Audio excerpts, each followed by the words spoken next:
اعوذ باللہ من الشیطان الرجیم بسم اللہ الرحمن الرحیم۔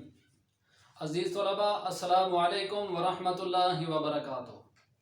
آج ہم ڈی اے تھرڈ ایئر کی اسلامیات کا لیکچر نمبر 5 کا پہلا حصہ شروع کرنے جا رہے ہیں، جو سورہ فاتحہ کی آیت نمبر 4 کا ترجمہ اور تشریح ہے۔ آیت نمبر 4 دو حصوں پر مشتمل ہے۔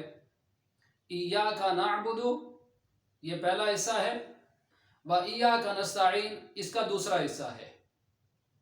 جس طرح وہ حدیث کا بھی مفہوم ہے کہ سورہ فاتحہ نصف میرے لیے ہے، یعنی اللہ پاک نے فرمایا، اور نصف میرے بندے کے لیے ہے۔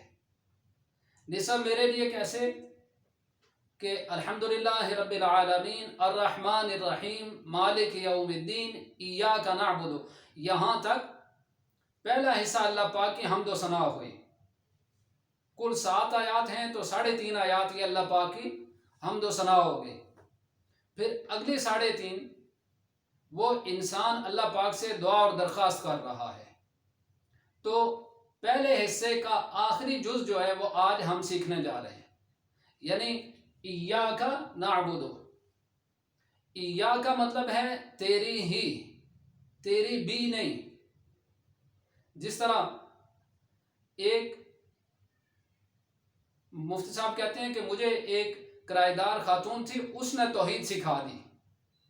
توحید کیسے کہ رات کو اس کا شوہر تھوڑا لیٹ آیا تو اس نے اس سے پوچھا آپ کہاں سے آئے ہیں؟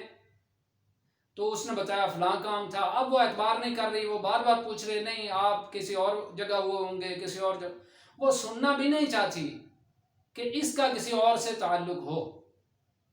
میاں بیوی کے رشتے میں وہ یہ برداشت بھی نہیں کر سکتی کہ اس کا تعلق کسی اور کے ساتھ ہو۔ اس کو کہتے ہیں تیری ہی۔ یا دوسرے معنی میں یہ سمجھ لیں کہ ایک شوہر تھا، کسی اور ملک میں تھا، وہاں اس نے دوسری شادی کر لی۔ اب جب وہ اپنے ملک میں آیا، پاکستان میں، یہاں فوت ہونے لگا، تو اپنی بیوی سے کہنے لگا اگر کوئی غلطی ہوئی تو معاف کر دینا۔ مرتے وقت سارے ہی معافیاں مانگتے ہیں۔ تو بیوی نے اس سے کہا کہ باقی ساری معاف کر دوں گی لیکن دوسری شادی معاف نہیں کروں گی۔ اسی کو اللہ پاک کہتے ہیں کہ ان اللہ لا یغفر ان یشرک بہ ویغفر ما دون ذلک لمن یشاء، کہ اللہ سارے باقی گناہ معاف فرما دیں گے، شرک معاف نہیں کریں گے، دوسری شادی معاف نہیں کروں گے۔ یہی چیز اس عورت نے بھی کہی تھی۔ تو ایسے ہی اللہ کہتے ہیں کہ میں شرک معاف نہیں کروں گا، باقی سارے۔ تو اللہ یہ سننا ہی نہیں چاہتے کہ تیری بیوی کوئی کہے، تیری ہی عبادت۔ تو جس طرح دنیا میں آپ یہ سمجھ رہے ہیں، اس کی تیسری مثال یہ سمجھ رہے ہیں توحید کیا چیز ہوتی ہے، کہ ایک آیت میں اللہ پاک اس کی وضاحت یوں کرتے ہیں کہ جیسے ایک بہت بڑا مالک ہو، وہ کسی غلام کو خرید کر لائے اور اس کے ذمہ کام لگائے۔ اب خریدا ہوا غلام ہے، نوکر اور غلام میں فرق ہوتا ہے۔ نوکر تنخواہ پر رکھا جاتا ہے، غلام جو کسی سے خرید کر لایا جاتا ہے۔ یہ ہم علیحدہ آیت میں بھی سیکھیں گے۔ اب اس غلام کا اپنا وجود بھی اپنا نہیں ہوتا، تو اس غلام کو گھر لائے اور اس کو مختلف ذمہ داریاں دے، آپ نے یہ کام کرنا، یہ کام کرنا، ساری ذمہ داریاں اس کو دے دے۔ اب کچھ عرصے کے بعد غلام اگر اس سے کہے کہ تیری جتنی جائیداد ہے اس میں آدھا میرا حصہ آدھا تیرا، تو وہ مالک کیا محسوس کرے گا کہ خریدا ہوا غلام ہے، اس کا اپنا وجود بھی اپنا نہیں ہے، وہ بھی میرا ہی ہے، یہ آج میری جائیداد میں شریک اور ساجی بننا چاہتا ہے۔ تو ایسے ہی انسان کا وجود بھی اپنا نہیں ہے، یہ اللہ کا دیا ہوا ہے، اور اللہ ذات میں، صفات میں، افعال میں، حقوق میں، عبادات میں، ساری چیزوں میں اللہ پاک اکیلا اور تنہا ہے، اور انسان اس میں کسی اور کو شامل کرنا شروع کر دے تو یہ تیری ہی نہ رہا، یہ تیری بھی ہو گیا۔ تو ہم نے پہلی چیز سیکھی ایاک، تیری ہی۔ دوسری ہے نعبدو۔ نعبدو ہم عبادت کرتے ہیں۔ عبادت کی ہر ایک نے اپنی اپنی تشریح کی۔ آسان الفاظ میں ہم اس کو یوں سیکھیں کہ ہر کام کو نبی علیہ السلام کے طریقے کے مطابق کرنا عبادت کہلاتا ہے۔ جیسے کہا گیا نا کہ مومن کا کوئی حال ثواب سے خالی نہیں ہے، کوئی لمحہ ثواب سے خالی نہیں ہے۔ کیسے؟ اگر آزمائش آئی اس پر اس نے صبر کیا تو اس کو ثواب ملا، اور اگر آسائش ملی اس پر اس نے شکر کیا تو اس کو ثواب ملا۔ جیسے دو میاں بیوی کا واقعہ ہے کہ شوہر کی شکل کچھ اچھی نہیں تھی، اس کی بیوی اس کو اللہ نے شکل اچھی دی تھی۔ ایک دفعہ آئینے کے سامنے بیٹھ کے اس کی بیوی ہنسنے لگی تو شوہر نے پوچھا کیا ہوا، کس بات پر ہنسی ہو؟ تو کہنے لگی ہم دونوں جنتی ہیں۔ تو شوہر نے پوچھا کیسے پتہ چلا؟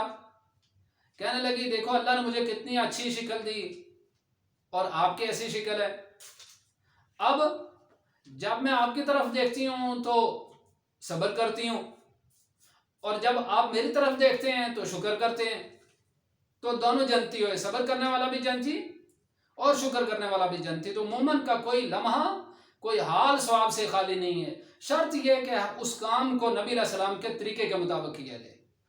تو آج سے ہم یہ سیکھیں گے کہ 24 گھنٹے کے سنت اعمال جو ہم کر رہے ہیں، بہت سارے کام ہم سنت طریقے کے مطابق کرتے ہیں لیکن ہمیں اس کا پتہ نہیں ہوتا کہ یہ سنت ہے۔ اگر وہ پتہ چل جائے تو ہم صرف نیت سیدھی کر لیں کہ یہ میں سنت کر رہا ہوں، اس پر ثواب ملنا شروع ہو جائے گا۔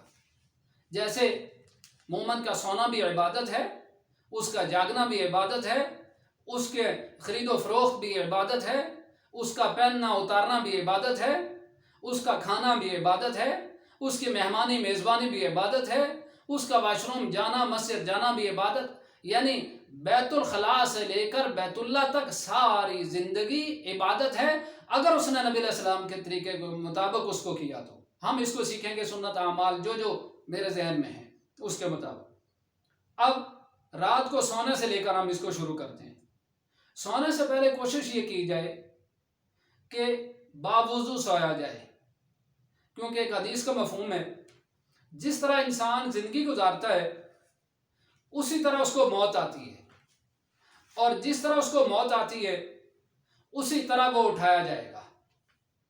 اب اگر باوضو وہ زندگی گزارے گا، باوضو اس کو موت آئے گی، باوضو مرے گا تو باوضو اٹھایا جائے گا۔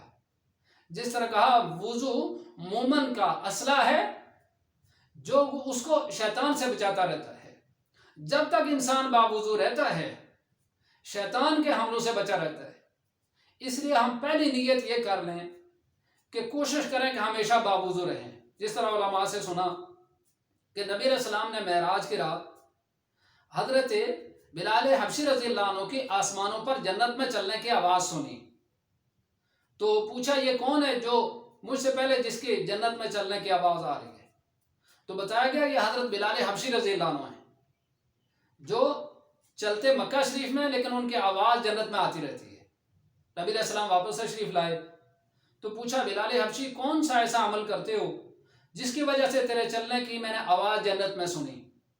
تو عرض کیا نبی علیہ السلام میں ہمیشہ کوشش کرتا ہوں کہ باوضو رہوں، اور جب بھی میرا وضو ٹوٹ جاتا ہے میں وضو نیا کر لیتا ہوں اور نئے وضو کے بعد 2 نفل تحیت الوضو ادا کر لیتا ہوں۔ فرمایا تیرا یہ عمل تجھے جنت میں لے گیا۔ تو ہم پہلی نیت یہ کریں کہ ہمیشہ باوضو رہیں، اور سونے سے پہلے وضو کر کے سونا بھی سنت اعمال میں سے ہے۔ اسی طرح جب وضو ہو گیا تو وضو کے بعد کوشش کریں 2 نفل پڑھ کے سو جائیں، اللہ سے صلاۃ توبہ کے، اور سب کو معاف کر کے سو جائیں۔ جس نے انسان پر زیادتی کی یا جس نے اس نے دوسروں پر زیادتی کی، سب کو معاف کر کے سو جائیں۔ یہ ہم سنت اعمال سیکھ رہے ہیں سونے کے۔ یہ ہمارے پہلا حصے میں آج یہ چیز ڈسکس ہوئی۔ باقی بہت سارے جو سنت اعمال ہیں انشاءاللہ اگلے لیکچر میں بھی اس کو سیکھیں گے۔ جو لیکچر جو 5 ہے اس کا دوسرا حصہ، اس میں باقی سنت اعمال سیکھنے کی کوشش کریں گے۔ اللہ سمجھ اور عمل کی توفیق نصیب فرمائے۔